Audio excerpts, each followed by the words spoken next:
after the hour. My friend Stacy over at Annie Jennings has been providing me with guests for, 10, 15, almost 20 years now. And Stacy's office called me at Annie Jennings and said, Bev, we know how you feel about education, but there's a new report out that really should interest you. It was conducted by the National Home Education Research Institution, and it found that there is a disparity in education. But when it comes to homeschooling African Americans, and you're not hearing this, that homeschooled Black students outperform the national mean in terms of reading, language, and math for public school students. Do you hear what I said? African American children educated at home, homeschooled, do better than all of the figures that we have been seeing. Why? What is it that makes it better? And also, the study took a look at the disparity and the labeling of our children as bullies and stereotypes and difficulties and the drugs and everything, and found out once again that the African American student schooled at home, so Marva Collins found out, schooled at home does better. Of course, I wanted to talk about this, and so I'm delighted to have the founder and director of Virtuoso Education Consulting. She's Renae Azziz, and she is known for talking about the hard issues that no one really wants to talk about, and that is the way we treat Black students in our school systems. Please join me as we welcome her to the show. Hello, Renae. Thank you for being with us. Thank you. It's my pleasure. I'm so excited to talk about these issues. Do you find that people are excited about talking about it or kind of poo-poo this? Well, it depends on the audience. But in general, these are difficult conversations to have. But what I'm proud about at Virtuoso Education is that once we get through that initial resistance, people quickly become trusting of us and engage in really difficult conversations. So I have to say that I've met educators all across the country that, although they might have some initial resistance, they are open to talking about very difficult conversations, especially about the education of kids, when there's a safety net. And I think that's important. The other thing is that when you start talking about homeschool education, homeschooling, and when you start talking about the public school system, people get upset because you have so many young people, African American students and students of color and poor whites who go to the public school system. So when you start talking about taking these kids away from, which you well know, taking these children away from the school system, people start talking about values and money and much, much more, right? Absolutely. And another argument or just point of resistance that we hear is, well, it's unfair to compare homeschool students to public school students because, after all, public schools have to take all students. And so people try to find ways to really, I think, block the conversation. But in the research article that you mentioned by the National Home Education Research Institute, they looked at homeschool students of all income brackets, of, families that were married and non-married, divorced, from all kinds of family structures. So it's not one singular type of African-American homeschool student that's finding a way to succeed. It's the masses of them, which really speaks to, I think, public schools to say, what can you learn from these homeschool students and their families to improve your practice? Things I want to begin talking about for just a moment, and then we're going to get back to this whole issue of what makes the difference and the like. What do you think about the situation in Atlanta where these teachers are going to jail? I am outraged by it, I have to tell you, because I think if you're going to put these teachers in jail, then you need to put every coach on a college team in jail, because we know that they change the grades football players and the like. We have football players who are thrown off teams and they can't read. They can't even read the contracts that the lawyers are getting them to sign. What do you think about putting black teachers, and that's all they're putting in jail because they are alleged to have changed, I didn't know it was a crime, the test grades? Right.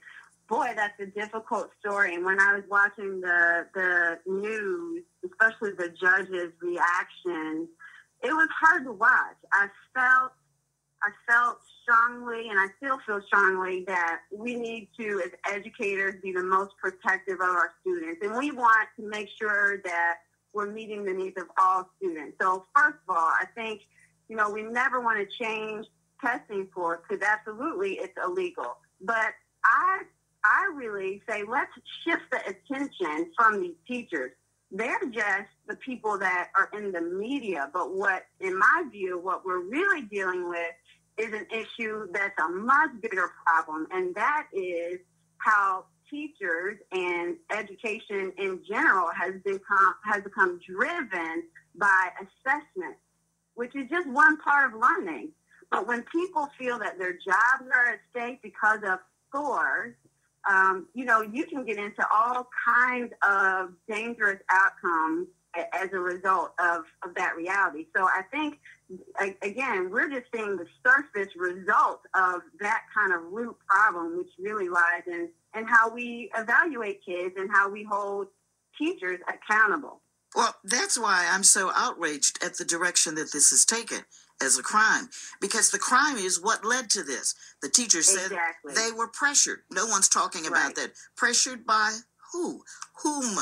Who was it? Right. What organization? Right. Number two, why do the grades have to be changed? Shouldn't we be looking at curriculum? Shouldn't we be looking at quality of teaching material? Shouldn't we be looking at the complaints by teachers that are teaching in these largely African American and brown schools and poor whites? Shouldn't we be looking at that and saying, well, wait a minute, this is a school, like I went to my high school to speech a couple of years ago and found a book. I didn't find it. A student brought it to me that showed my name taking the book out of school.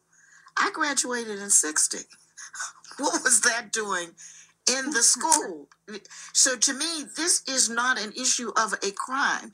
This is an issue of the way we approach education in America. And I don't hear that in this debate. It's not jailable. And if it is, then the teacher shouldn't be going. The system that created it. It's outrageous. Right. I agree. I very much believe that, instead of focusing our attention on the teachers, we really need to have a larger, much broader conversation. And as you say, that's about the system. Thinking about this study, there's no need to change scores with these not just African American students in public schools. They outperformed all students in public schools.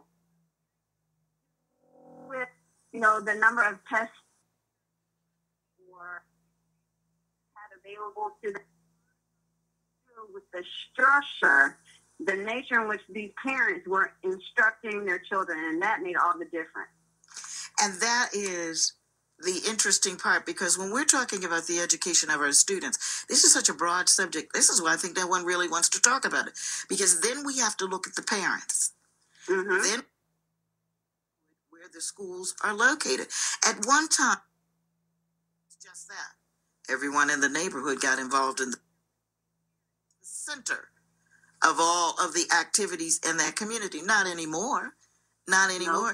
And you don't even hear the word excellence in education, achieving excellence in education. You hear, you got to make that passing grade. You can do it, get a GED. This is crazy where we are in an era of technology. And in terms of the future, it's crazy where we are. How did we get here? What is the system of homeschool? Schools, and even some private schools aren't doing? She'll tell us, and then we'll talk to you right after this. Get empowered. Inspiring, motivating, empowering. This is the Bev Smith.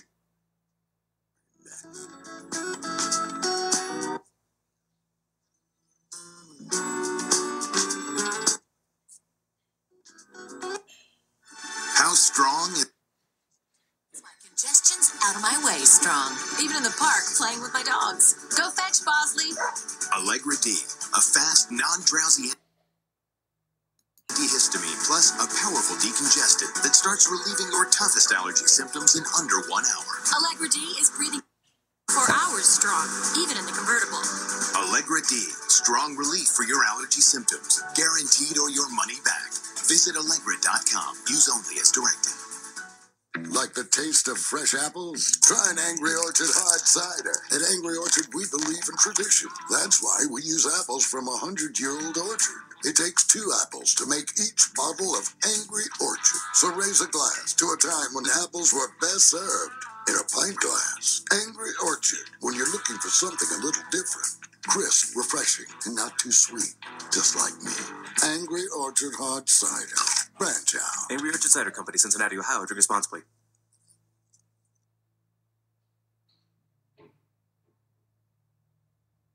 At Johnsonville, we understand it was a long, cruel winter, and having to deal with it day after day drove many of us to do things we're not necessarily proud of. I beat my snowblower with a baseball bat. I flipped off the weatherman on television and in person. I knocked the head off my neighbor's snowman because I thought it was mocking me. Okay, but the weather's finally taken a turn, and so can we. So let's fire up the grill and cook some Johnsonville brats. One bite of those juicy Johnsonville brats and our whole attitude changes, and we're definitely proud of that. Johnsonville. You didn't go into business for the like. You did it for the love, for the ideas, for the competition, for the feeling of making things happen. You have a passion for your business. Liberty Mutual Insurance has a passion for protecting it. Backed by 100 years of helping businesses of all types and sizes thrive. Talk to your independent agent or broker today, or visit libertymutualgroup.com/business. Liberty Mutual Insurance. Protect your passion. Listen up, America. The price of life insurance has gone down 60% over the last 15 years. Many Americans know they need it, and some that have life insurance know they don't have enough. How would your family get by without you? Find out how easy it is to protect the ones you love. The quote is free and there are no obligations. Call Listen Up America now, 1-800-671-2632. 1-800-671-2632. That's 1-800-671-2632. 1-800-671-2632. This is Jim Swayze. April's one of my favorite months to visit half-price books. I finished my winter reading, and April's when my bookshelves get a spring cleaning. At half-price books, I can sell the things I've already enjoyed and load up on other books, music, and movies that I've been wanting. And because almost everything's half-price or less, I can get a lot. Whether it's something old or something new, in April, the treasures are in full bloom. Visit your neighborhood half-price books today. thewayhousing.org. News and Talk 1380, WAOK.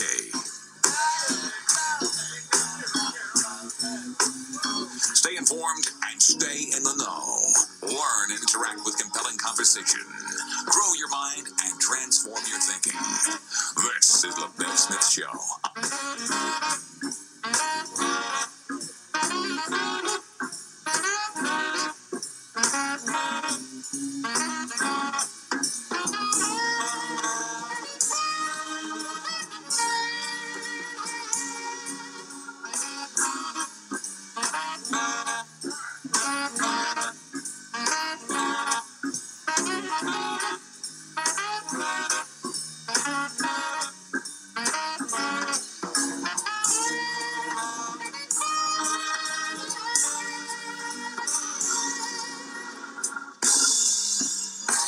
We're talking about education, and you can get involved when you dial 1-888-669-2281.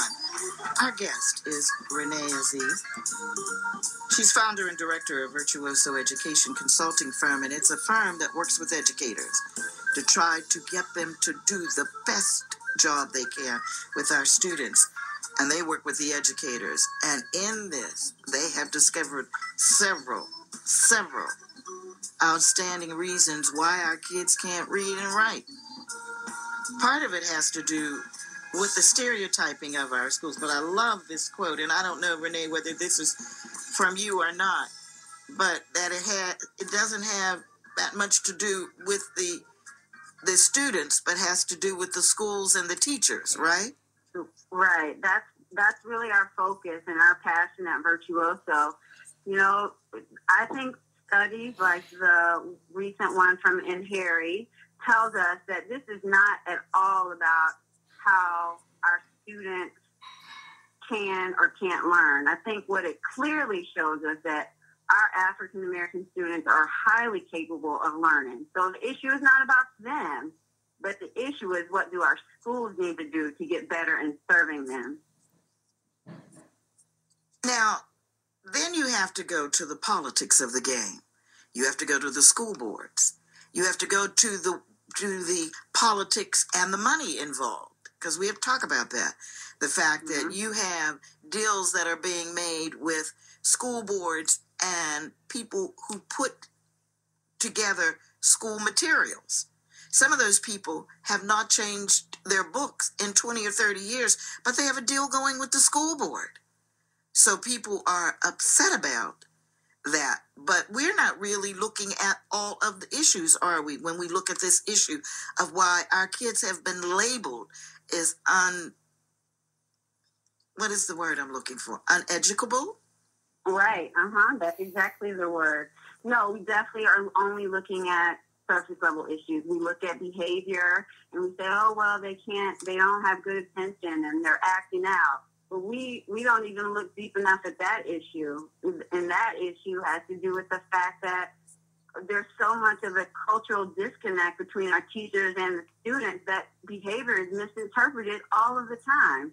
So there's a lot of issues that we need to look at. Curriculum is, of course, an important one, and actually is one of the factors that drive parents to homeschool. They want to have their students exposed to a diversity of curricular materials, ones that are more Afrocentric and depict the greatness of African Americans in a way that can empower their children. But also, another thing that improves the outcomes for African American students who are homeschooled is the fact that parents can control the environment. It's astounding that 33% of students will be suspended at one time between kindergarten and 12th grade. There's no way a student can achieve academically if they're not in the classroom. So there's a lot of things that we need to consider as educators, and I think that we don't spend enough time doing that, certainly. 1-888-669-2281. Okay. As you began to look at this system, what is it about homeschooling compared to the public school system, or even in some private schools? Because you have parents who are spending a great deal of money to send their black child to a private school where their child is still not getting the proper training. What is it? So there are three things that we have found, not only in the recent study on homeschoolers, but in multiple studies about looking at success rates for African American students in reading and math. There are three things that stand out. The first thing is instructional programming. So no matter what the school environment is, we need to make sure that instruction is not just rigorous, right? That's the verbiage, the jargon that's thrown around in education. So of course we want the instruction to be challenging, but above and beyond that, it must be relevant. It has to be relevant to the students to ensure that, that they're even processing all of the information that we're trying so desperately to communicate to them. Students say all the time, why do I have to learn this? How will this information even be useful to me? And one of the things that educators should really reflect on is we can't even answer those questions if we don't have relationships with these students, and we can't teach with relevancy at all. So instructional programming is critically important. But the second thing that's important is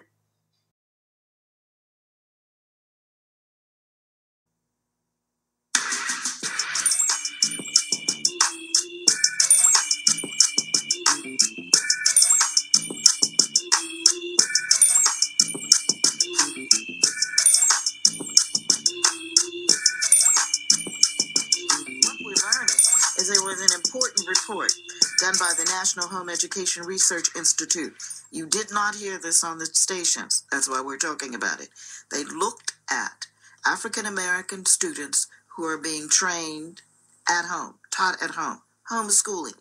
And they found out that Black students trained at home, homeschooled, outperformed the nationwide average for all students, did better than all students across all boundaries in reading, language, and math, and definitely did better than public school students. Her name is Renae Azziz, and she's here to talk to you. Good evening. Welcome to the Bev Smith Show. Thank you so much for being with us. Who am I talking to? Ernest. Hi, Ernest. Say hello to Renae. Hi, Miss Renae. Hi. Good evening. First of all, I want to talk about that case in Atlanta. The prosecutor that picked the special prosecutor was Paul Howard Jr. He was a Morehouse man, Black. He allowed that prosecutor to charge these teachers with a RICO violation. That was set aside for gangbangers, the mafia, the Irish gangs, the Russian gangs, and dope dealers, RICO. And they had a jury, and they had 5 Black people on the jury. Mm-hmm. That found these people guilty. Mm-hmm. Now, I know why those teachers was doing what they were doing. Because if a child comes to school every day, does all his homework, does participate in the classroom, is making 100 and has an A average, or a B average, or a C average, and then at the end of the year, you say, we're going to take this one test, and that decides whether you are going to pass or fail. If you have a number of Black children failing at a very early age, they're going to lose interest in school.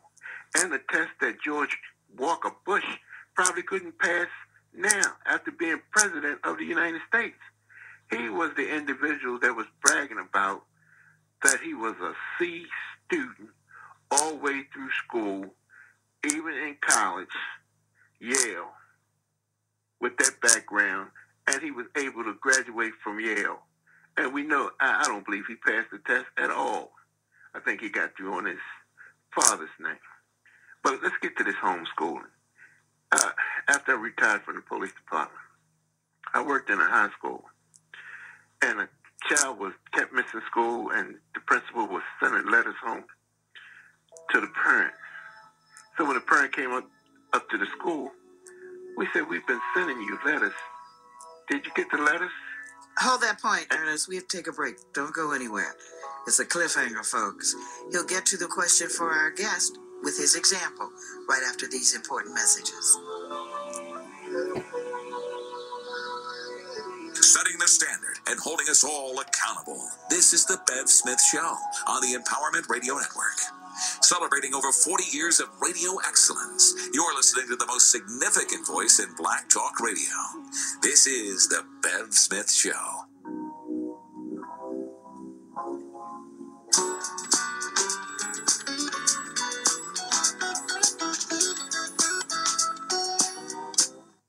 And now, for Geico's stuff found in your car, we go inside your backseat vent. Hello, the French fry by the pink crayon.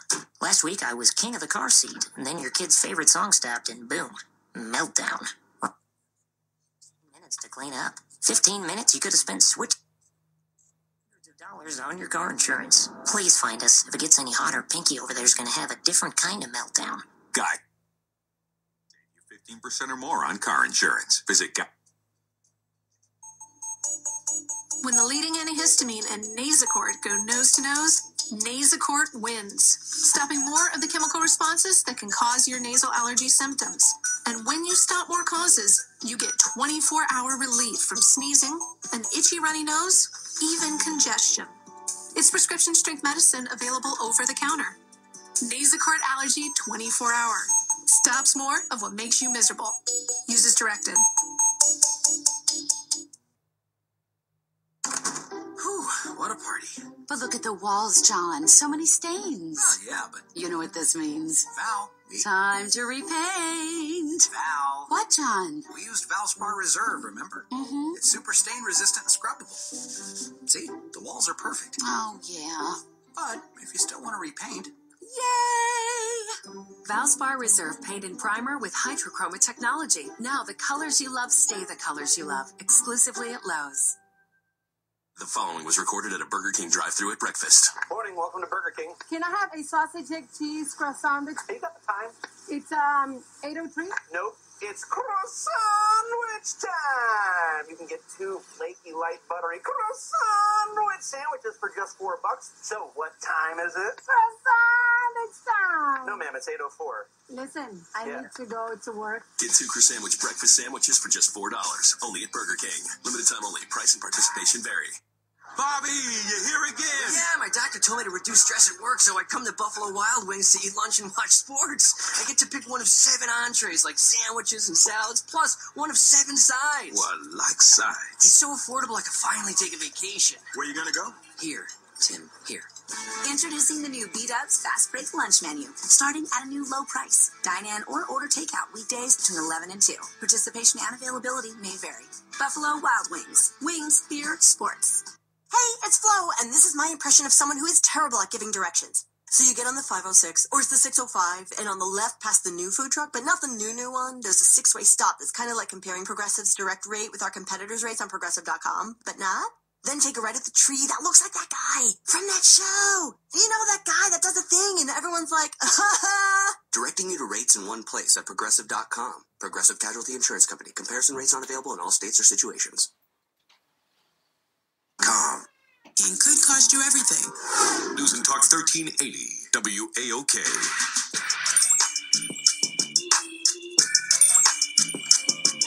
Turn the radio on now, because the Bev Smith Show is on. The phone lines are open at 888-669-2281.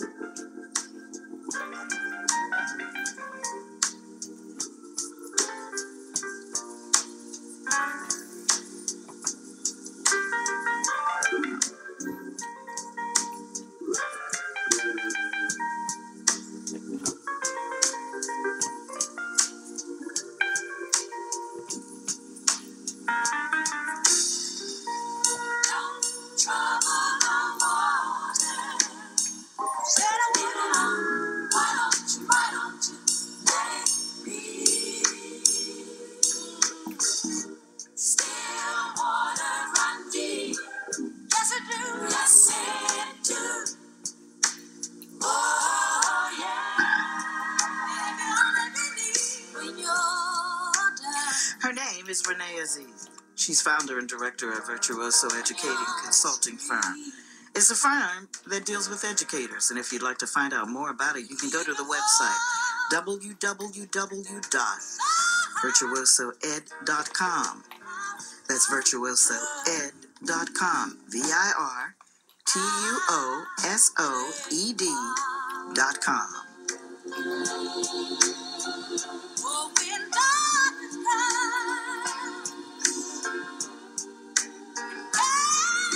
A real live urban icon. You're listening to the Bev Smith Show.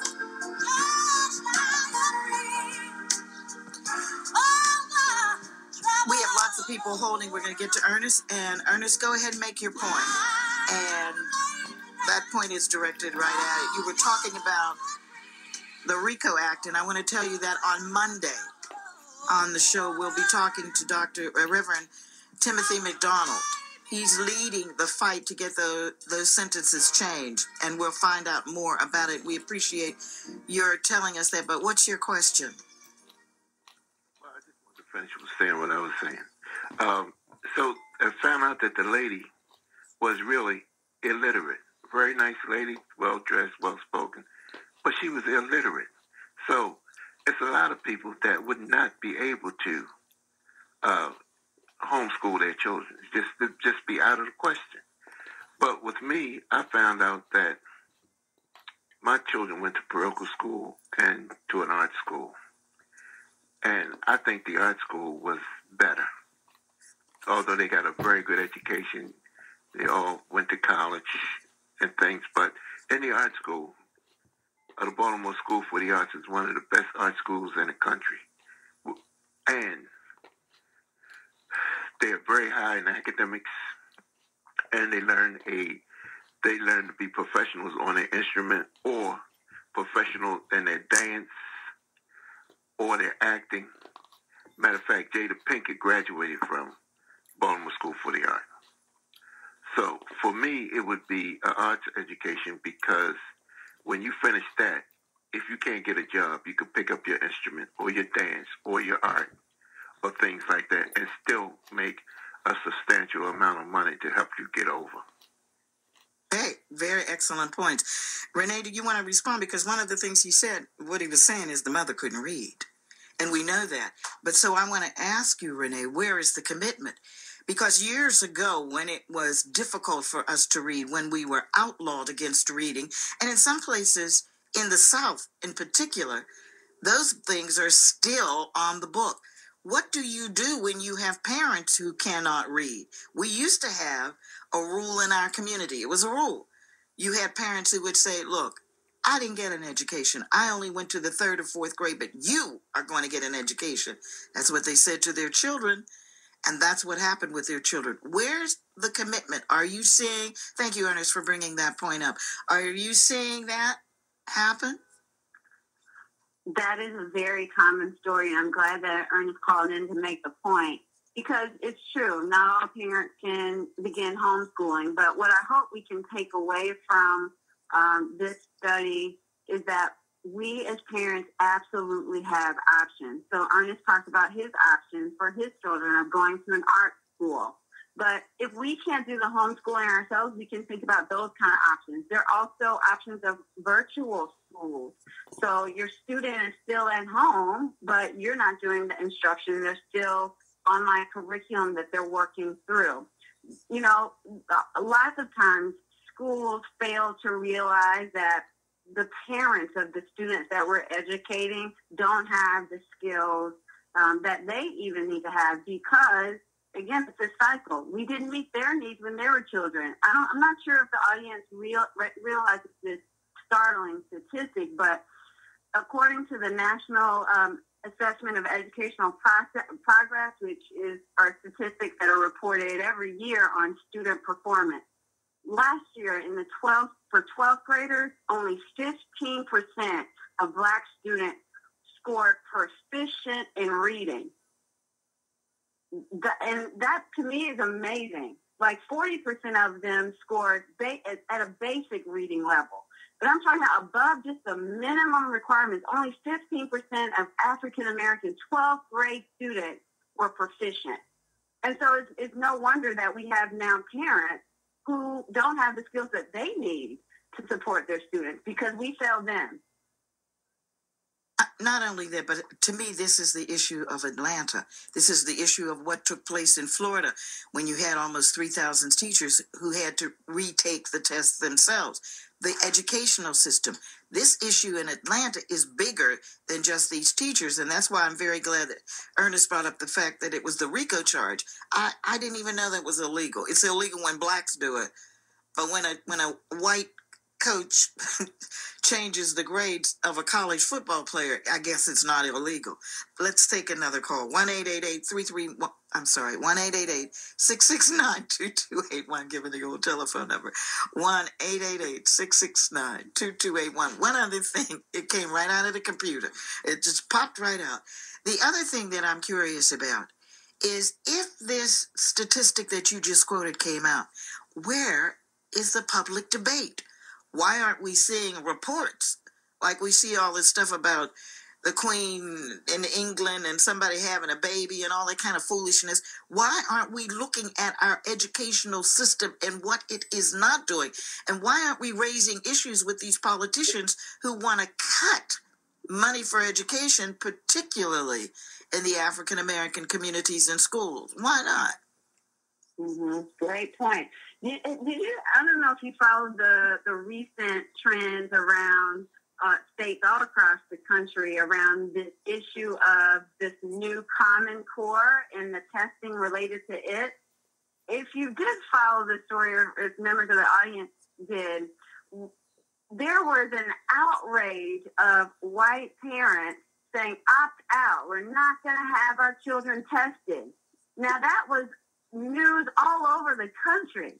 There are tons of Facebook pages and everything dedicated to educating families on opting out of this new testing. But who's the population? Sometimes when it's black and brown children, we don't give it the same kind of attention. And as people of the community, we should really, as you say, hold folks accountable for that. Have conversations when our children are not getting the education that they deserve. Or go to a PTA meeting or meet with the teachers at a designated time, because the commitment should be there. If I did not get it, I'm going to make double, quadruple sure that my child gets it. 1-888-669-2281. Good evening. Thank you for holding. Welcome to the Bev Smith Show. Who am I talking to? Miss Bev, can you hear me? Yes, I can. Oh, thank you so much. This is Mitchell in Atlanta, Georgia. And this is a hot button topic to me because I'm a huge supporter of education. We've had the cheating scandal, but let's even move past the cheating scandal, Miss Bev. Nelson Mandela said something that's very important. He said, let every shack, shanty, and hut be the beginning place of knowledge. My kids have been in private school since day one, and it is unbelievable compared to what they have the ability and can do compared to some of their friends. And if I could afford to send every child to a couple of the private schools here, I would do it. And it's just it's not really a money issue for the public schools. It's what they've done. They've taken phonics out of school. My children were exposed to phonics. They've taken cursive writing out of public schools. My children were exposed to cursive writing.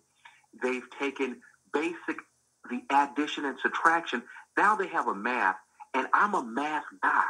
You need a BA in calculus to understand the things that they're doing right now. And you're so right. At these small Christian schools, at homeschooling, most of the kids that you see right now getting these perfect scores on their ACT, SATs come from small schools and come from homeschooling. And one thing that does not change, the basics do not change. You can give $1 million and you can give a computer to every child, but a child has to be able to do the very, very basics. And what they do in public education is they change it every few years. We're not talking about money. We're talking about billions of dollars. And Miss Bev, I'm going to leave you with this. Guess who's making all the money in public education? Yeah. Oh, yeah. Now they want a private. No. Guess who's making the money? The book company. Because every year, every couple of years, they change a program. Guess what they have to do? They have to go out and buy books. Charter schools up under the bus. Because for those individuals who cannot afford public education, here in Atlanta, you have your KIPP schools. They are blowing these public. All right, I don't want you to hang up because I want Renae to talk to you, and you are singing my song. This money business with these schools. Remember that a lot of the schools give contracts for books to companies they've been dealing with for years and years and years, and those books do not change. And it is his history, his story. There's nothing about the people that came and built America and live here. We'll be back. Would you wait several days for your shower to get hot? Would you wait several days to feel the full effect of relief from your nasal congestion? Flonase Allergy Relief Nasal Spray could take that long. But if you're congested now and you want powerful relief now, use Afrin No Drip. Afrin starts working in seconds and keeps working for 12 hours. So why wait several days to feel the full effect? When you can start to get relief in seconds with Afrin. Afrin, powerful congestion relief without the wait. Use as directed.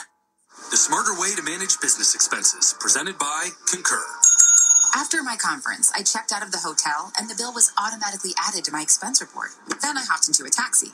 I snapped a photo of the receipt using Concur, and bam, there it was on my expense report. Then I used my corporate card to buy the client's lunch. Another charge added to my expense report. Expense reports that write themselves. Just one of the many ways Concur helps manage your company's spend so you can focus on the big picture. Take a free test drive today at tryconcur.com. Spring Black Friday is back at the Home Depot. Right now, get 4 bags of Scott's Earth Grow colored mulch for just $10. So let's brighten up your curb appeal with mulch that now has 10% more color and comes with a 1-year color guarantee. Make your yard picture perfect. Give your plants the moisture they need and leave weeds with no room to grow.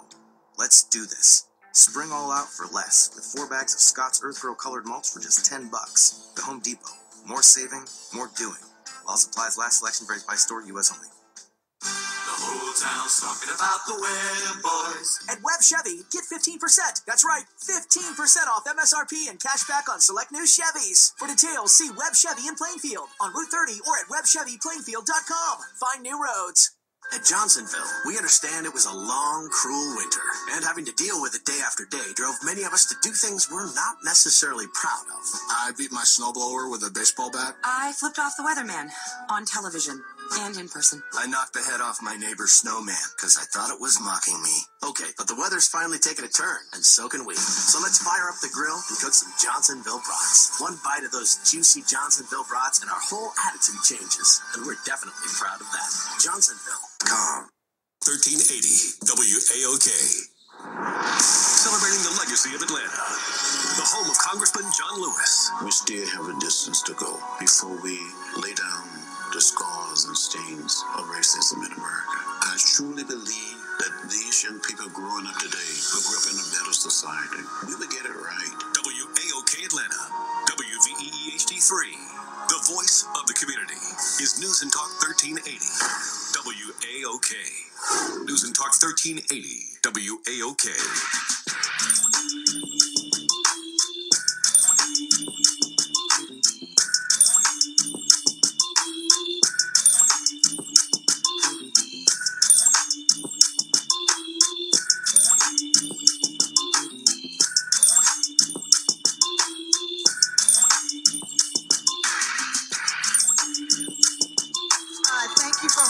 Welcome to the Bev Smith Show. It's the Empowerment Radio Network. Get empowered. And we'll just talk, you and I, about what's happening in America. Inspiring, motivating, empowering. It's the Empowerment Radio Network. Well, let me get your definition, Mr. People Scholar, on what you call progress. Empower yourself so that you can empower others. This is the Empowerment Radio Network. Get empowered. Hi, thank you for holding. Welcome to the Bev Smith Show. Inspiring, motivating, empowering. This is the Bev Smith Show. Get empowered.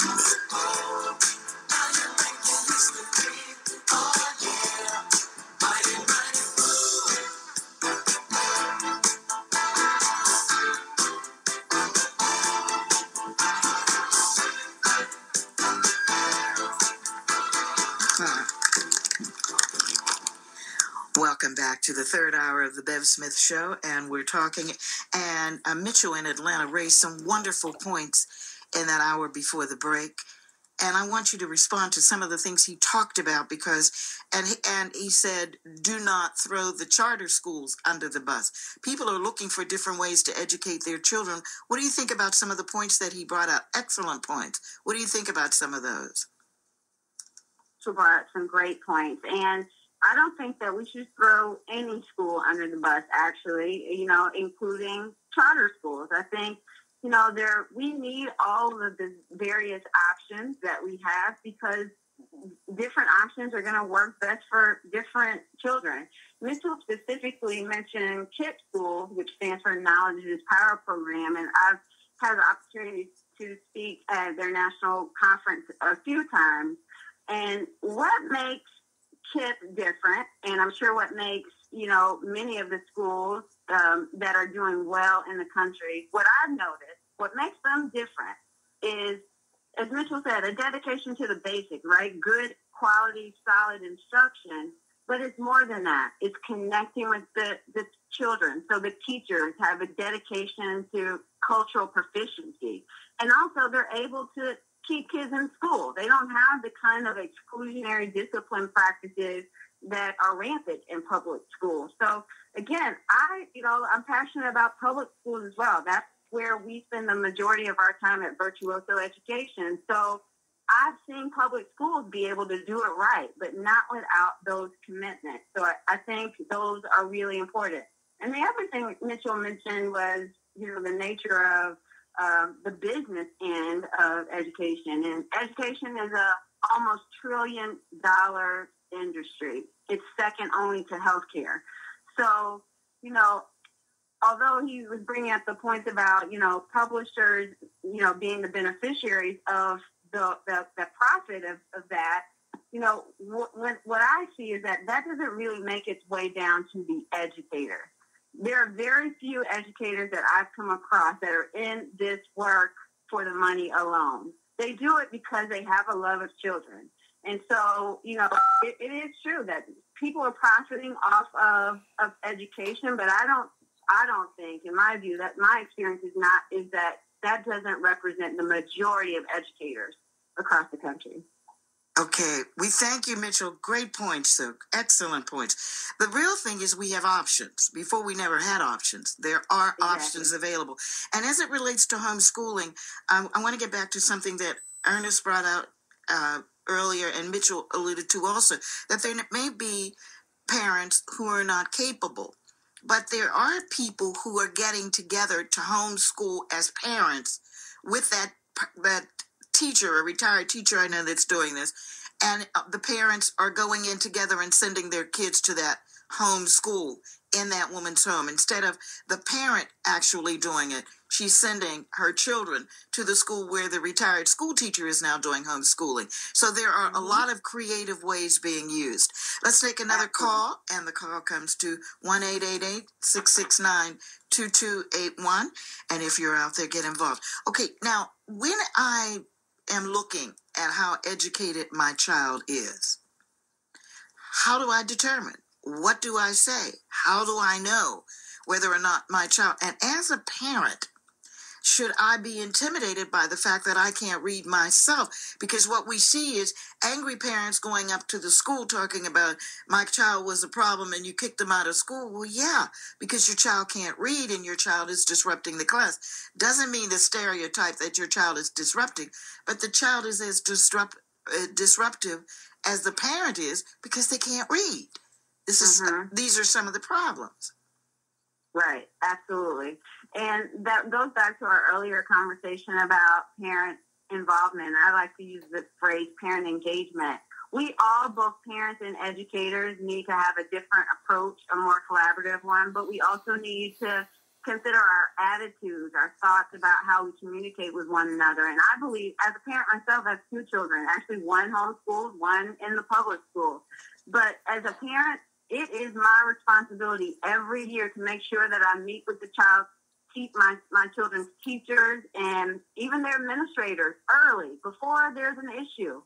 Early on, to clarify expectations, to ask all the questions, and it's their responsibility as educators to make sure that I understand what they expect of my child and how I can help. And so I think that, of course, it's, public school teachers are a public servants, right? Our tax dollars are funding their positions largely. So we have the right to ask questions. And, although it could be intimidating, know that that's how we can advocate best for our children, when we show up and ask those critical questions. Appreciate it. And Mitchell, I just really want to thank you for your input, because these are the issues that need to be addressed. Thank you so much, Mitchell. I wanted to ask you, Renae, also about something. One of the things that Mitchell said is, if I had enough money, I would give all these children. We have enough athletes and entertainers with money that buy 6 and 7 and 8 cars and tennis shoes that cost $8,000. I'm doing a show on young Black kids and buying these tennis shoes, and whether or not we're spending all this money for ill-fitted shoes that will cause trouble for them. And that's what I'm concerned about, is whether or not we're getting this discussion to the people who have the money and can do something about it.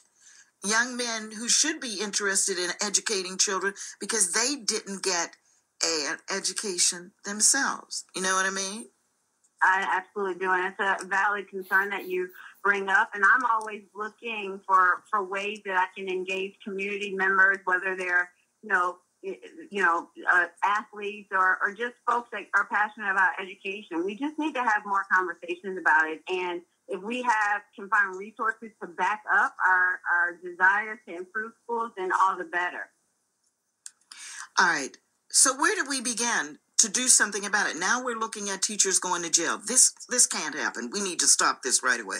This is all politicizing, and so someone can look important.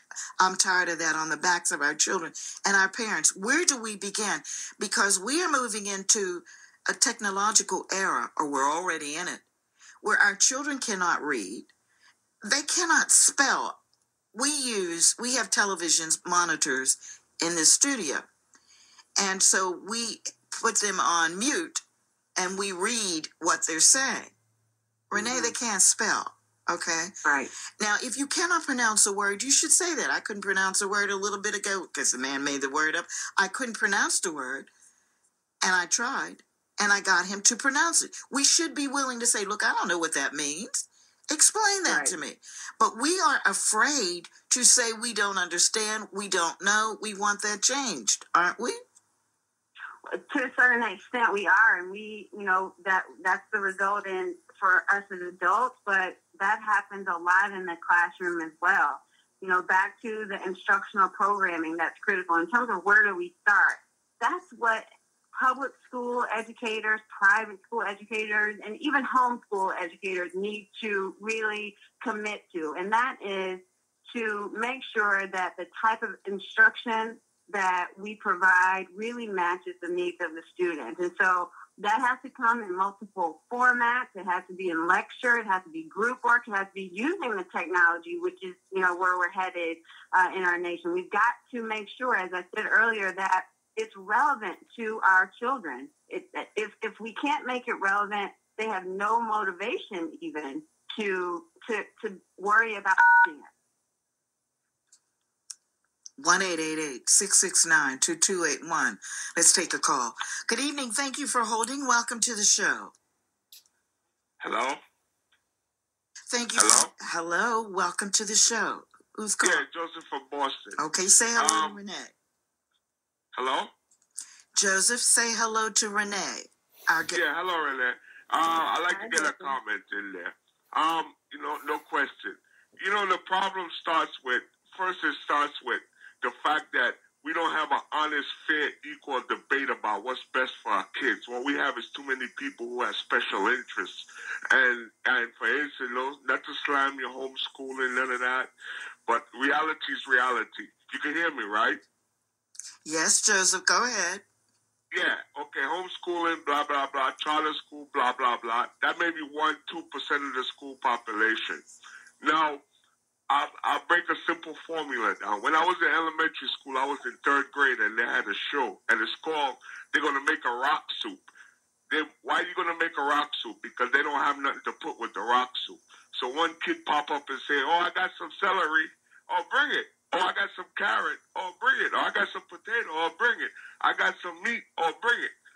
So I almost want to raise my hand. I said, could you give me my soup without the rock, please? You say you don't have nothing to put in the soup, but so you're going to make a rock soup, but everything you have there. In other words, the moral of the story is we keep pushing this homeschooling, this charter school. But then at the same time, we say our school is failing. Common sense tells us America has some of the smartest kids in the world, but it's called separate but equal, but separate. Moral of the story is there's a school in New York City called Stuyvesant High School. It's one of the top schools in America. It's extremely difficult to get in there. 98%, while back about 40, 30 years ago, 98% of the kids were white, majority Jews. Now it's 60% Asian, mainly Korean. The smarter way to manage business expenses, presented by Concur. After my conference, I checked out of the hotel, and the bill was automatically added to my expense report. Then I hopped into a taxi. I snapped a photo of the receipt using Concur, and bam, there it was on my expense report. Then I used my corporate card to buy the client's lunch. Another charge added to my expense report. Expense reports that write themselves. Just one of the many ways Concur helps manage your company's spend so you can focus on the big picture. Take a free test drive today at tryconcur.com. How strong is Allegra D? It's my congestion's out of my way strong. Even in the park, playing with my dogs. Go fetch, Bosley. Allegra D, a fast, non-drowsy antihistamine plus a powerful decongestant that starts relieving your toughest allergy symptoms in under 1 hour. Allegra D is breathing free for 24 hours strong, even in the convertible. Allegra D, strong relief for your allergy symptoms, guaranteed or your money back. Visit Allegra.com. Use only as directed. It's here. Kohl's lowest prices of the season. Save big throughout the store. Get the latest from Izod, 30 to 50% off. Like polos for only $19.99. Find the lowest prices of the season on Juicy Couture, 40 to 60% off. And select Toastmaster kitchen electrics are only $6.99 after mail-in rebate. You'll pick up some Kohl's cash too. See store or Kohls.com for details. Don't miss Kohl's lowest prices of the season. It only happens twice a year. Going on now. Find your yes. Kohl's. Whew, what a party. But look at the walls, John. So many stains. Oh, yeah, but... You know what this means. Val. Time to repaint. Val. What, John? We used Valspar Reserve, remember? Mm-hmm. It's super stain resistant and scrubbable. See, the walls are perfect. Oh, yeah. But if you still want to repaint... Yay! Valspar Reserve Paint and Primer with Hydrochroma technology. Now the colors you love stay the colors you love. Exclusively at Lowe's. The following was recorded at a Burger King drive-thru at breakfast. Morning, welcome to Burger King. Can I have a sausage, egg, cheese, croissant? You got the time? It's 8:03. Nope, it's croissant time. You can get 2 flaky, light, buttery croissant sandwiches for just $4. So, what time is it? Croissant, it's time. No, ma'am, it's 8:04. Listen, I need to go to work. Get 2 croissant breakfast sandwiches for just $4. Only at Burger King. Limited time only. Price and participation vary. During active service, after which fees apply. News and Talk 1380, WAOK.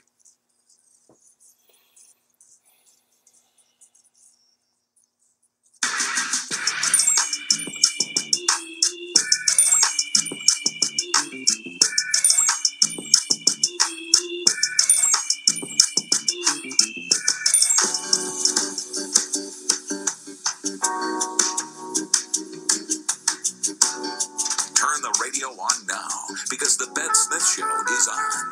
The phone lines are open at 888-669-2281. Okay, Joseph, finish your point. Go ahead. We have Renae on the phone listening to you. You were giving us an example. Finish your point, dear. Okay, I'll finish my point. Can you hear me? Yes, we can hear you. Okay, 3 quick examples. Mario Cuomo, the Honorable Mario Cuomo, Governor of New York, came up with a program, EOP program, Education Opportunity Program, for inner city minority kids. Now, there's so much distraction, crime, violence, blah, blah, blah.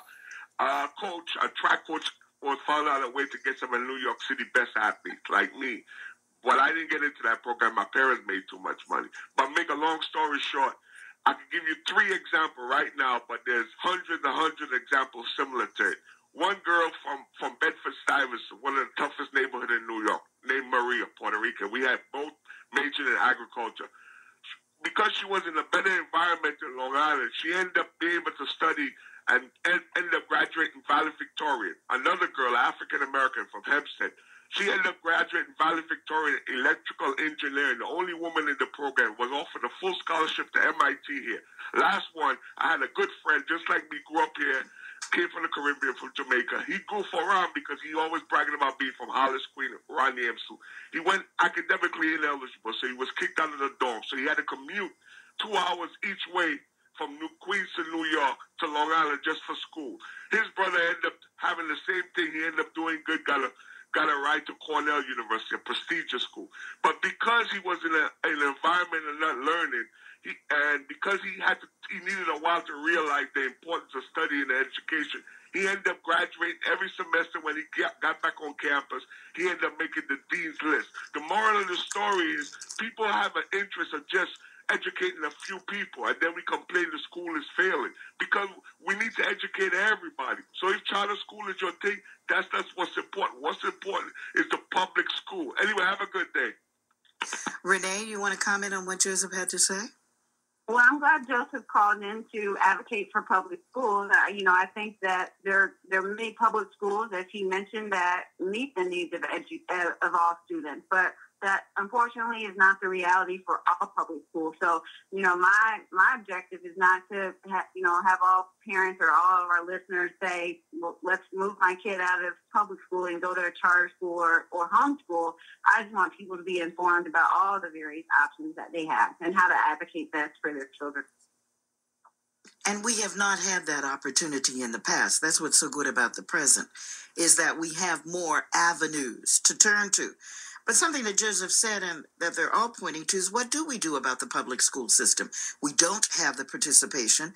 The schools will lie to you partially and say to you, the boards and the like, well, it's because we don't have the taxation system.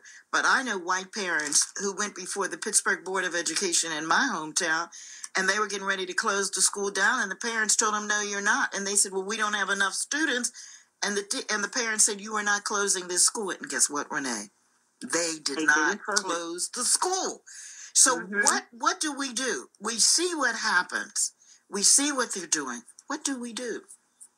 Well, we have to become loud advocates. And that doesn't have to mean, aggressive or unruly, but we need to be showing up to school board meetings and saying, what's the data? How are all students performing? Is what you're doing benefiting all students equally? And that's our right to do that. We should go to the school board meetings and, make our concerns heard. We need to encourage our schools to talk explicitly about the differences that we see in academic outcomes as well as the disciplinary ones. Again, I just want to remind people that a lot of the academic issues that we see, the reasons why African-American students aren't performing, is because of the disproportionality in school discipline. Our students are 3 times more likely to be suspended out of school than their peers. So we have to make sure that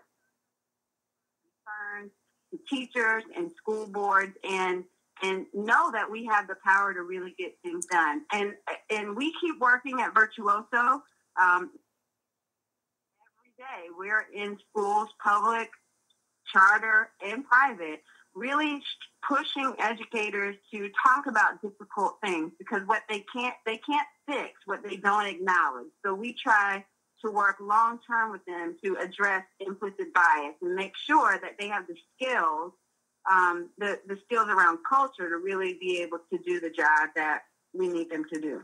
And one of the things that you said was that you have 2 children, one in homeschooling and the public school system. But there are some that are operating like private schools. Those schools are very long. We need Teachers Association, but I don't see a connection with parents and teachers like I should. So where do we begin at that level? And I think that the boards of education across the board, particularly the one I'm familiar with and the ones that I worked with in D.C. and in Maryland, too political. The school in Florida and Miami, too political. People get on those boards, they get a little bit of power, and instead of merging together for this soup that Joseph referred to, it's not that way. It's I have my carrots and I'm not putting it in your soup. It's a power struggle within the very people who are supposed to be concerned. So what do we do? Right.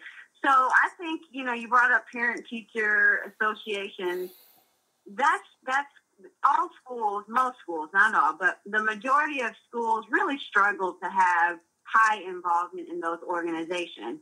And so school systems want to be quick to blame parents about not participating and not being involved. But there's really that's sometimes the folks that do serve on those boards don't even really have a lot of decision-making power. So if we're going to have those kind of organizations, we need to make sure that it's a true partnership. It's one that we're making decisions about the quality of our students' education together, and we're not just pretending that we care about the thoughts of parents when maybe our practices don't communicate that. So if you're a parent, I think you ask those questions. You say, well, what opportunities exist for me to really have a voice in changing and making some decisions about how this school runs. The more often you can be a presence in your school, your child's school, the better. Again, you can't. Some of us work, so we can't be the room parent. Maybe we can't go on all the field trips. But start right away. I mentioned earlier, start right away, the beginning of the school year, making sure that the folks in that school building know who you are and know that you're committed to your child's education. Whether or not you have the best academic skills or not, you can do that.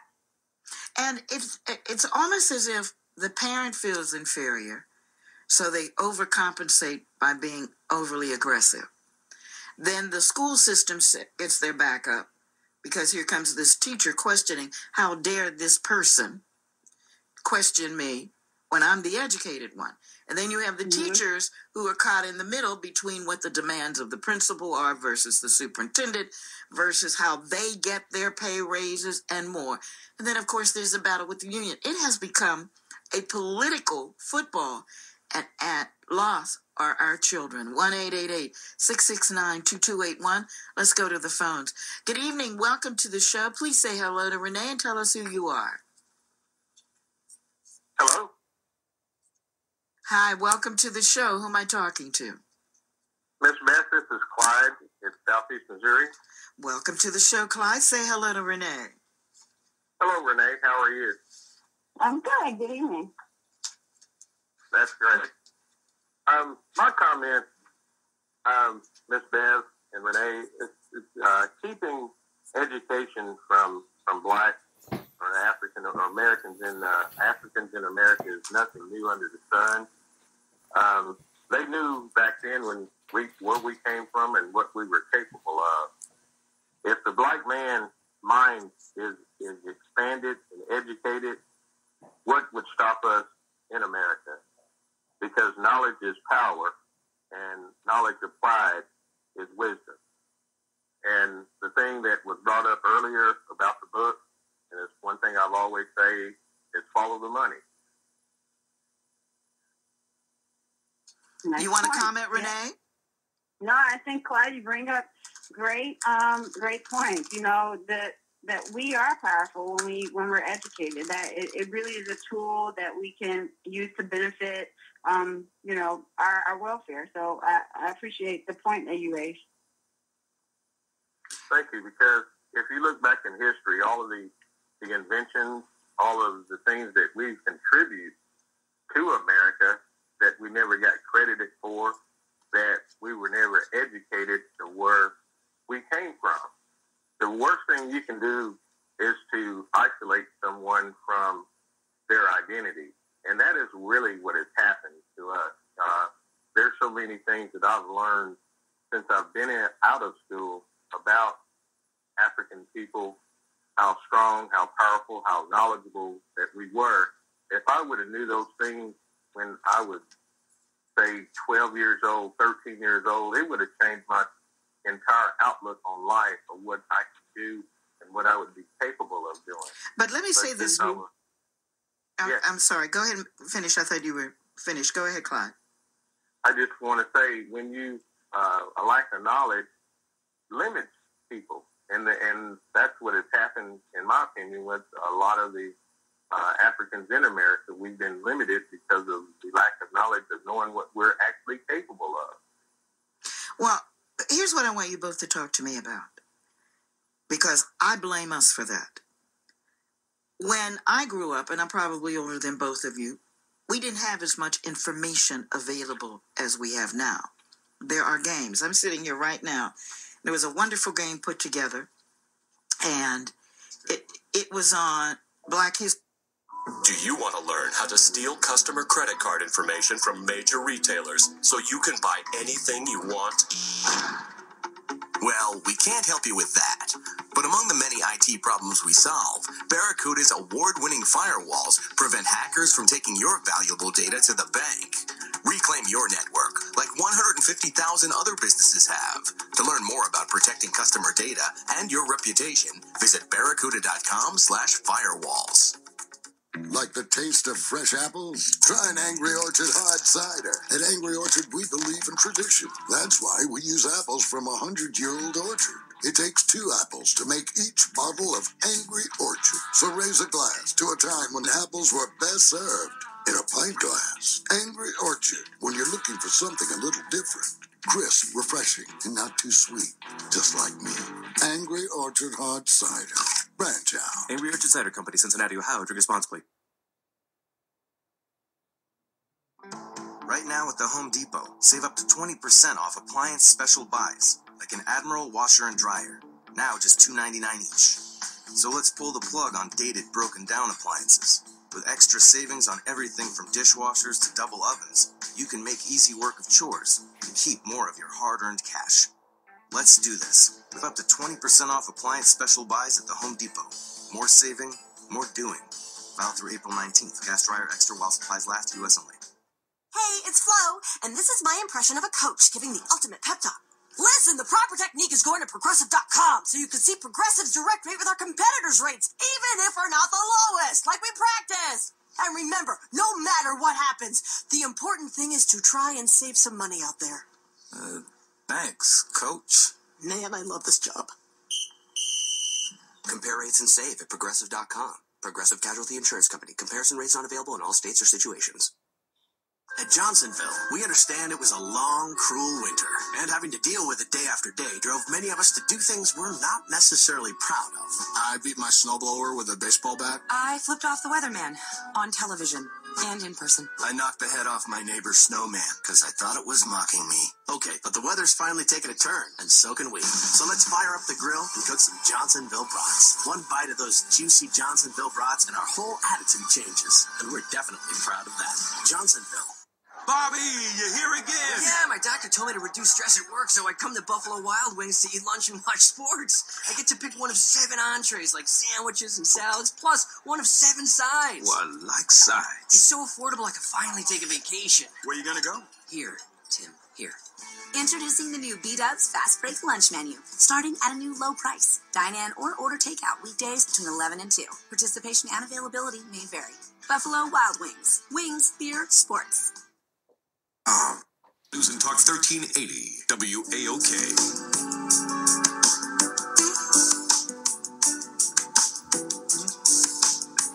Celebrating over 40 years of radio excellence. You're listening to the most significant voice in Black Talk Radio. This is the Bev Smith Show.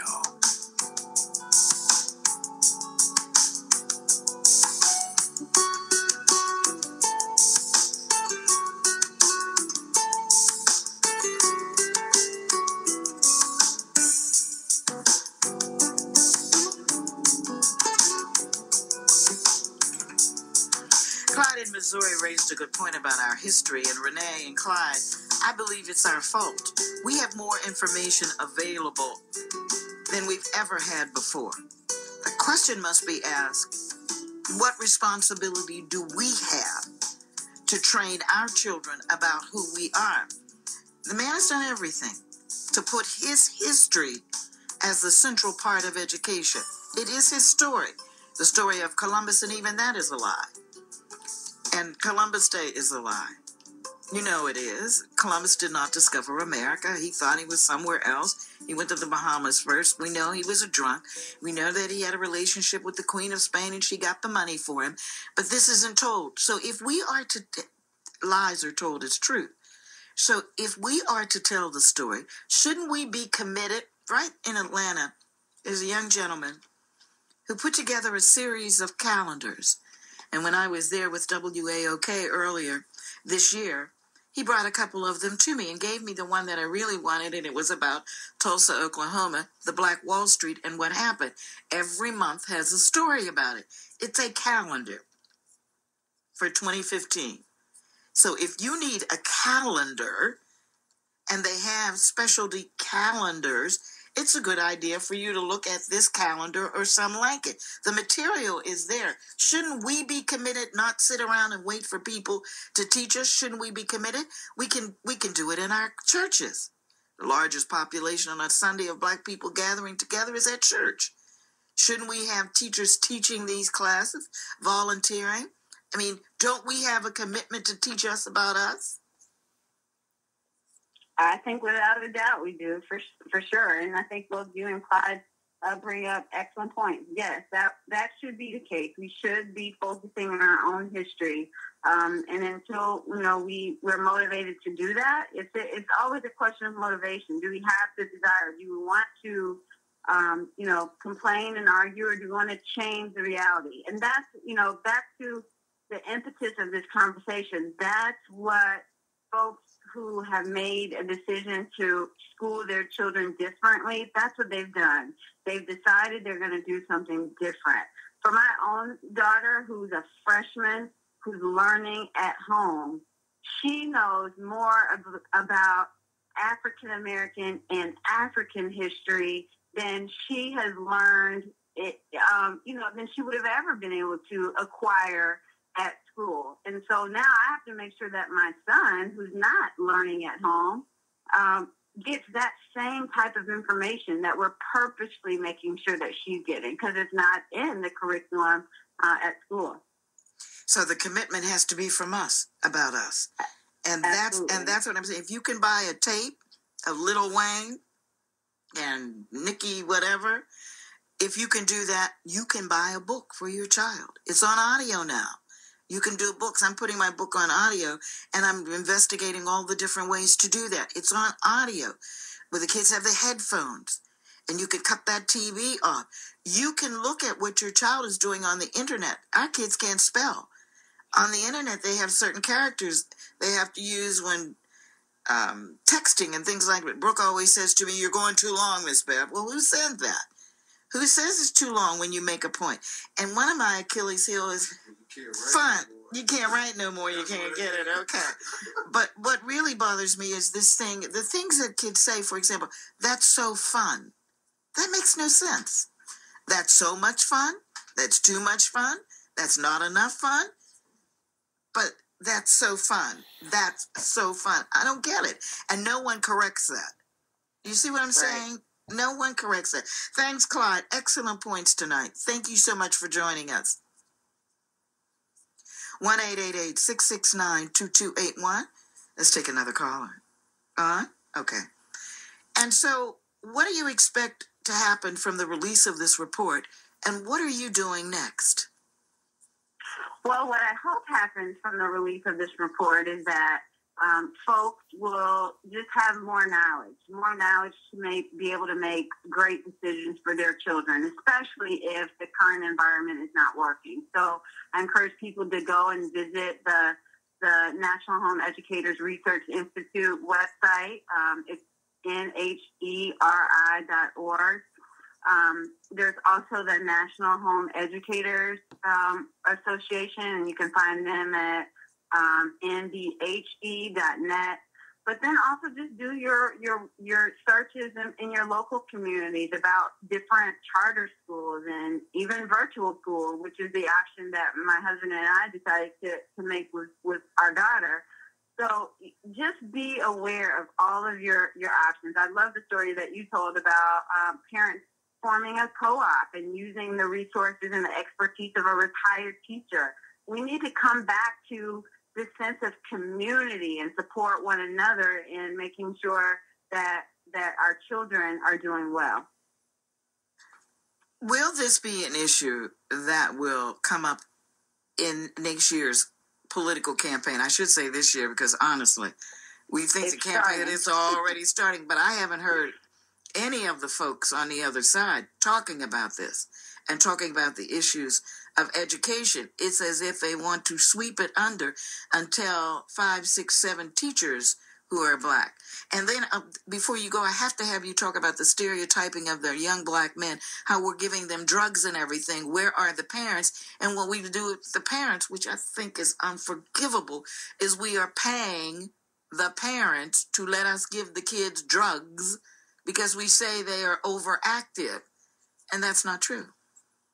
Not at all true. So in terms of, whether or not this conversation will make its way into the political debate for our newly elected president, we've got to be the ones to bring it up. I don't think that it will be, one of the major points that people are talking about. I'm sure that what will be a part of the conversation is the continuation of No Child Left Behind, because the story that they tell us is that we have the law, No Child Left Behind, because it seeks to make sure that achievement gaps are closing. What we need to be pushing back on and saying, well, if that's the intention, when we look at the data, that hasn't worked. So how are we going to make sure that we do something else different? We can't continue to do the same thing, especially when it's not working. But the conversation won't come up unless we bring it up.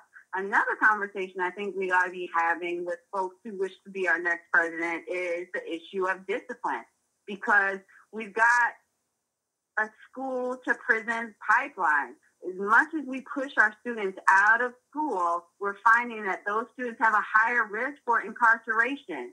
And if we don't stop that, then, we can think about reading and writing, but what about the devastation that that's going to do to our community? So we've got to, again, make those things issues.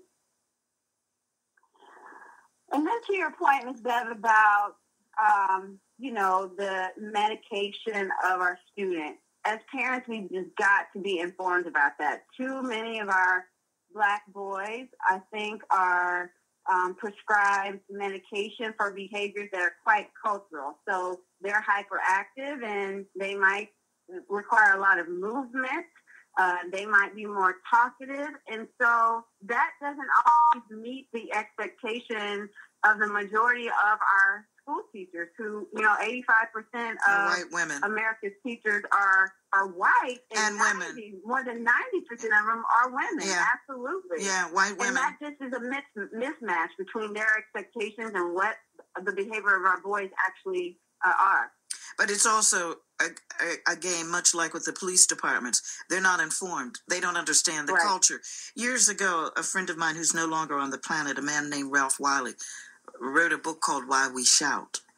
And it was about how we use our hands for expression, how we all talk together. You come to a family reunion in a Black family, you might think that they are all arguing and fighting. But as a friend said the other day, she said, I'm Portuguese. We're just talking like we normally would talk. Teachers are not prepared. So you have people who come from their communities that are not mixed ethnically.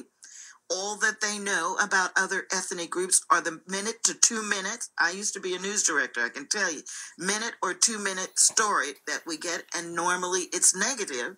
And so that's all they know. And we have to begin to ask and demand that teachers that are in our demand, the same way those white parents demanded that their school not be closed. We need to demand that our teachers know more about us and that they know about our community, because the teachers don't know about the history. We don't know. And the teachers have no clue about the history either. Let's take a call. Good evening. Thank you for being patient. Welcome to the show. Say hello to Renae. Yes, you got Herman, Forest Park, Georgia. Okay. Welcome, Herman. Welcome to the show. Hey, Bev, why that call? Almost 40 years ago, I was telling people under the Nixon administration that affirmative action was put in place to destroy the integrity of the Negro. And this is a clear-cut example of what has happened. Yale University used to send students to my restaurant to take me when I was saying this. And I feel clear, it's not the children today, it's the children of yesterday. We have lost all our sense of direction, from affirmative action. Okay, I want you to hold on, because I disagree with you to a point. I don't know how Renae feels, but we want to hear what she has to say. Affirmative action was brought about so that blacks could get more business. It's only 3 paragraphs. Well, it's a big umbrella. Well, it's how it's imposed. But let's take a break, then we'll come back and do what we do best, share our opinions on the Bev Smith Show. Would you wait several days for your cell phone to fully charge? Would you wait several days to feel the full effect of relief from your nasal congestion? Flonase Allergy Relief Nasal Spray could take that long. But if you're congested now and you want powerful relief now, use Afrin No Drip. Afrin starts working in seconds and keeps working for 12 hours. So why wait several days to feel the full effect? When you can start to get relief in seconds with Afrin. Afrin, powerful congestion relief without the wait. Use as directed.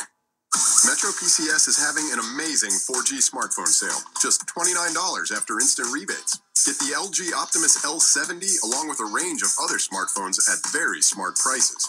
No annual contracts, just $29 at Metro PCS. Hurry, Metro's smartphones are flying out the door. So find your smartphone for only $29. Only at Metro PCS. Limited time offer. In-store only. Requires activation or upgrade on $50 plan or higher. See store or metropcs.com for details, terms, and conditions. Whew, what a party. But look at the walls, John. So many stains. Oh, yeah, but... You know what this means. Val. Time to repaint. Val. What, John? We used Valspar Reserve, remember? Mm-hmm. It's super stain resistant and scrubbable. See, the walls are perfect. Oh, yeah. But if you still want to repaint... Yay! Valspar Reserve Paint and Primer with hydrochroma technology. Now the colors you love stay the colors you love. Exclusively at Lowe's. It's here. Kohl's lowest prices of the season. Save big throughout the store. Get the latest from Izod, 30 to 50% off. Like polos for only $19.99. Find the lowest prices of the season on Juicy Couture, 40 to 60% off. And select Toastmaster Kitchen Electrics are only $6.99 after mail-in rebate. You'll pick up some Kohl's cash too. See store or Kohls.com for details. Don't miss Kohl's lowest prices of the season. It only happens twice a year. Going on now. Find your yes. Kohl's. The following was recorded at a Burger King drive-thru at breakfast. Morning, welcome to Burger King. Can I have a sausage, egg, cheese, croissant? You got the time? It's 8:03. Nope. It's croissant time. You can get 2 flaky, light, buttery croissant sandwiches for just $4. So what time is it? Croissant, it's time. No, ma'am, it's 8:04. Listen, I need to go to work. Get 2 croissant breakfast sandwiches for just $4. Only at Burger King. Limited time only. Price and participation vary. Spring Black Friday is back at the Home Depot. Right now, get 4 bags of Scott's Earthgrow colored mulch for just $10. So let's brighten up your curb appeal with mulch that now has 10% more color and comes with a 1-year color guarantee. Make your yard picture perfect. Give your plants the moisture they need and leave weeds with no room to grow. Let's do this. Spring all out for less with 4 bags of Scott's Earthgrow colored mulch for just $10. The Home Depot. More saving, more doing. While supplies last, selection varies by store, U.S. only. 692-6235. News and Talk 1380, WAOK.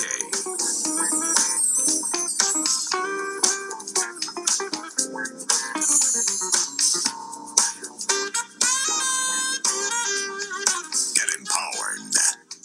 Inspiring, motivating, empowering. This is the Bev Smith Show. Get empowered.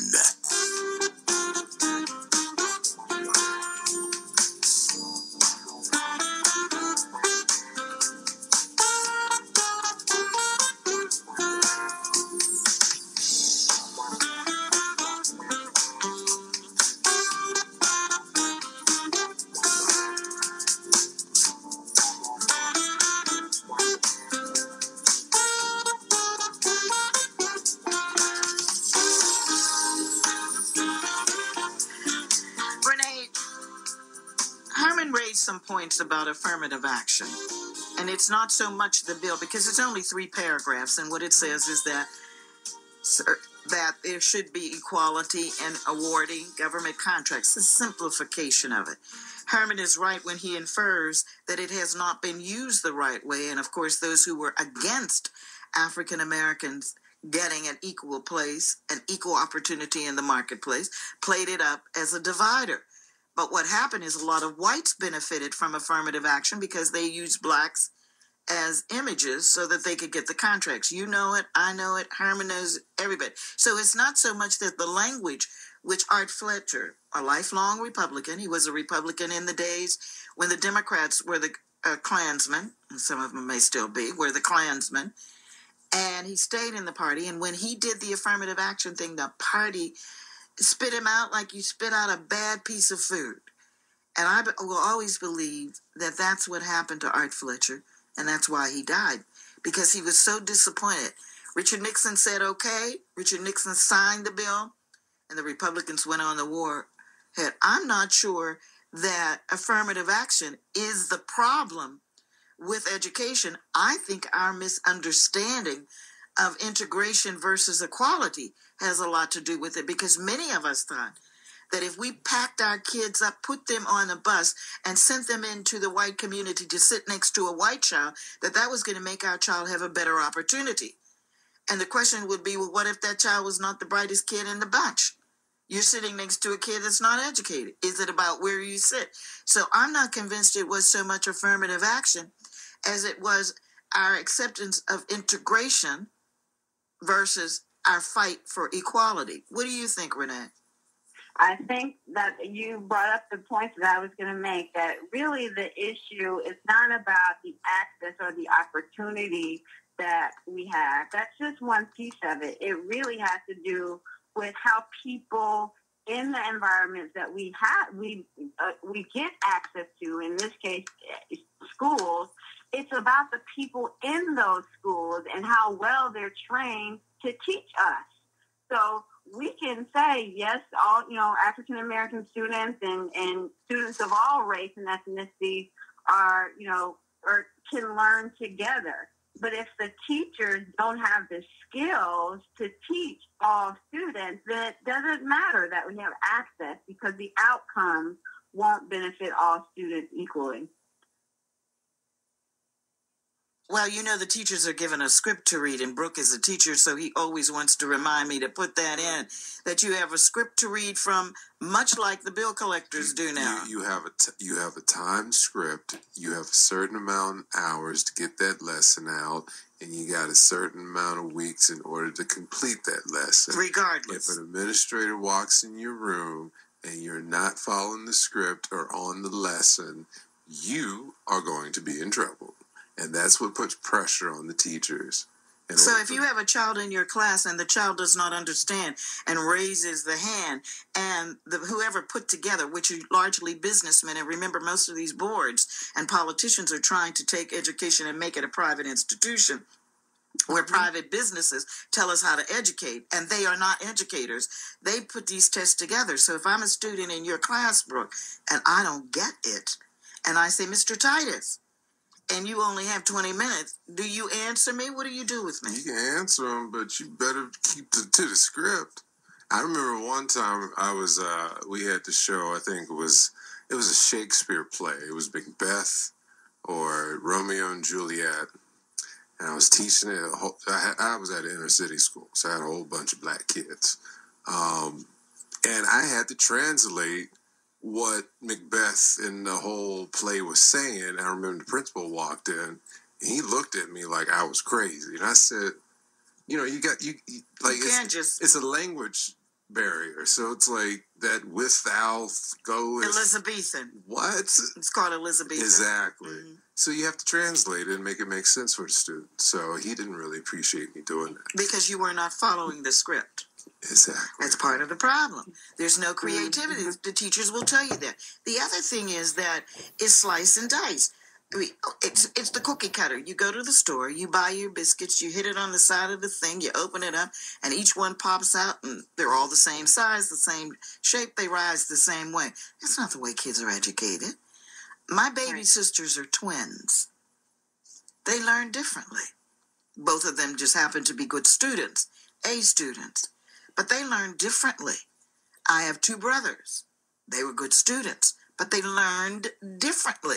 It's cookie cutter now. It's not. It should not be cookie cutter. Education is just what it is, and it changes, and it morphs into something else, and it's all connected. And what we did was we cut out everything. We just cut out everything. Just as amazing to me. We cut out art. We cut out music. We cut out all of these things that appeal, that Ernest talked about in the last hour, that appeal to our creative interest. That's crazy, what we did. That's totally crazy. Thank you, Herman. You raised some really interesting points, but I want you to look at affirmative action and look at what we did with integration and the thrust for equality. No one even talks about equality anymore, and we don't have it. And no one talks about it anymore. Thank you, Herman. We welcome him. Thank you, Herman. Hello. Hello. Welcome to the show. This is Miss Bev and Renae. Who am I talking to? Yes, Miss Bev. This is Clyde. I've been on perpetual hold for the last several minutes. I didn't know that, Clyde. I thought you had hung up. So now you're back. Go ahead and make your point. Yes, ma'am. Before you were talking about making decisions to buy, shoes for your kid or different things. It's one of the things that we have to make priorities, making decisions. Should I, buy rims for a car I don't own? Should I invest in our future, like a good friend of mine did? He bought his granddaughter the reading program, Your Baby Can Read, and it's paid off exponentially. So there again, if parents are educated or concerned enough to have their priorities in the right place, they will invest in their child's future and ultimately all of our futures, because the children are our future. You want to make a comment, Renae? Great point again. I agree. The only challenge that I would present is, at some point we don't want to get into a blame game. Specifically, what I find that happens a lot in schools is that educators sometimes do blame parents for, not buying the reading program and buying the shoes instead. But I really, think that our parents do the best they know how to do, and we've got to find ways to support them, to show them different options. But as we do that, not be blameful as we have that conversation, because then they resist. And they do resist. They do. Thank you, Clyde. And I'm real sorry. I thought you had hung up, dear. I'm glad you didn't. I'm glad you hung on the line because you raised some very powerful issues. Thank you. Thank you. You guys have a great night. You do too. God bless you too. And call again. I always tell you that, Clyde. I mean it. Call again. Good participation. And we do apologize again. We thought you had hung up. 1-888-669-2281. Brooke, do we have another caller? Okay. When we look at these issues, we see that it is so complicated that it's hard to put it in a soup because you have so many different elements in the soup. Where do you suggest that parent begins in looking? Because what we've lost is we're losing a complete generation of young people starting from kindergarten. One of those reports that I saw, there was a report about the tracking of young from kindergarten, and they can third grade test scores. Third grade test score. They can determine whether or not, based off of the personality and the answering of the question, want to go to jail or you. How can you tell by asking the question if I'm not clear on what the question was? The tests are almost like obedience question test. So it's like you have to train your mind a certain way. So are you educated or are you being humanly engineered? Being humanly engineered. Okay. Renae, we thank you so much for what you're doing. The discussion is a good one because you have not left any of our educational systems out of the debate. Thank you for coming on to talk about this. And we'll have you back again because this discussion is just beginning. Just starting, and it has been my pleasure. You've got some great callers, so I appreciate the conversation. Thank you. God bless you for what you're trying to do. Bye-bye. Thank you, Miss Bev. Bye-bye. I know. I've got the best callers. Folks tell me that every night. Boy, you're your callers. Smart. I brag about you every night. I'll be bragging about you tomorrow night, too.